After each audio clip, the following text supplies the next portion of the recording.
हिंदी में तो कहते हैं सार, सारे शास्त्रों का सार बताया गया है. The essence.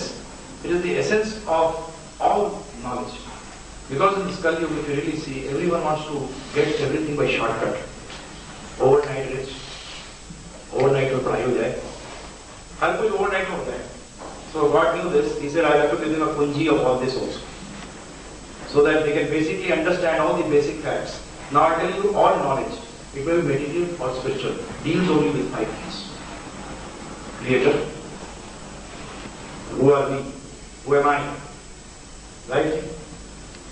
Third is, where am I living? Sanskrit is known as Prakriti. The first thing is known as Ishwar. Second is known as Jeev or Atma. Third is known as Prakriti, nature. Where are you? Are there different places? Like here also in the material also you inquire. That is this place good for my practice or is that place good for my practice? Is India good or America good? Right? We basically, there are different levels here also. But there are levels here and there is another level also. Which today science is also talking about entire matter. They talked in 1950. First time they picked up this topic was there is something which is beyond matter, which is totally opposite to matter. And our scriptures are talking.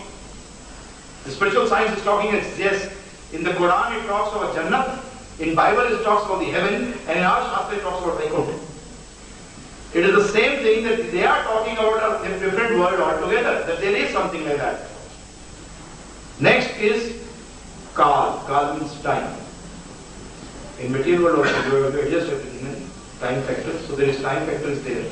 Spiritual also. All knowledge basically time. Fifth is karma. Karma means work. What we have to do and what we have not to do. So 5 things. I'll repeat it now in the spiritual science because we're talking about spiritual science subject.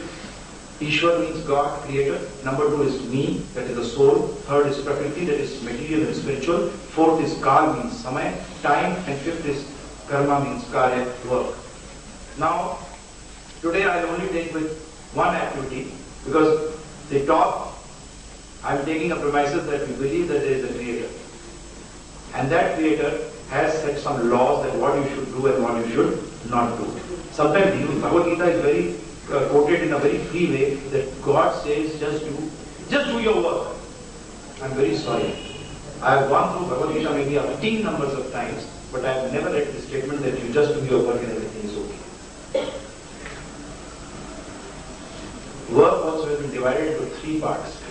Karma has been divided into 3 parts and they are known as Vikarma, Karma and Akarma. Vikarma means those activities which are against the law, which has been prescribed, told us to do. If you do anything against that, it is known as Vikarma, and our normal day-to-day language call it Paap. Don't think Paap and Punya. Mostly people think Paap and Punya, जो अपने लिए अच्छा है, दूसरे के लिए अच्छा है, वो पुण्य है. I'll give you a simple example which I basically quote. Like, I am घर पे बैठा हूँ और डाइनिंग पे बैठा है, I am eating, पतला दुबला हो गया हूँ.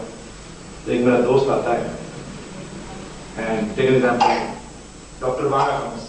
He's my friend, he comes, he's not a doctor, take him in that premises, not a doctor. He comes to me and he sees me, दुबला हो गया है, क्या हो गया? तो क्या है?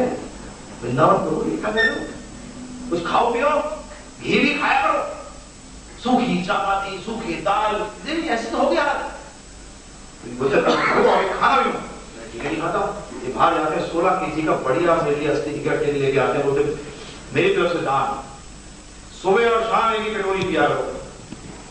और मैं नहीं शुरू हो जाता हूँ. अब डॉक्टर साहब आते हैं 15 दिन बाद, उसमें भी लकीली मेरी किस्मत अच्छी है कि मैं उसमें खाना खा रहा हूँ और घी डाल रहा हूँ. डॉक्टर साहब आते हैं और मुझे देखते हैं, और घी को देखते हैं, फिर मुझे देखते हैं, फिर घी को देखते हैं, फिर मुझे देखते हैं. हाँ बताइए, हाँ देखते तुझे जॉन्डिस है, तू मरना चाहता है क्या? ये जहर क्यों पी रहा है? मेरा पागल हो गया, जहर पी रहा है. मेरे डॉक्टर, मेरे बाना साहब ने मुझे प्यार से लाके दिया है.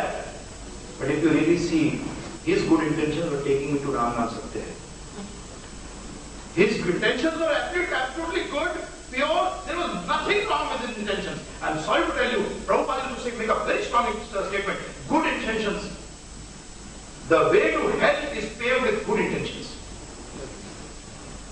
You will say, my God, yes, because we do not know what is good and what is bad. He did not know what is good and bad for me because he was giving me ghee which is totally against. His intentions were excellent. But but he was committing a murder. He was committing a crime. So good and bad does not depend on what we think. He was thinking good for himself that मैं किसी के लिए कुछ करूँगा तो मेरे भी भला होगा और इनका भी भला होगा. नहीं, उसका भी नुकसान होगा और दोनों का. So this statement of just saying this is a very. I used to when I was young, I used to think about it. Sometimes people say that do your work, and I used to think that means that everyone what he's doing is right because everyone thinks that what he's doing is the best. And sometimes the people who are doing wrong activities also think they are terrorists. They think that some people have to be sacrificed for a higher cause. This also example is given. So what they are doing is right. Oh, sorry. The scriptures are not talking. No scripture in the world talks about this. It may be the Quran, it may be the Bible, it may be the Vedic or Eastern religion. So basic, it is very non-violent. All basic is Vedic is totally non-violent.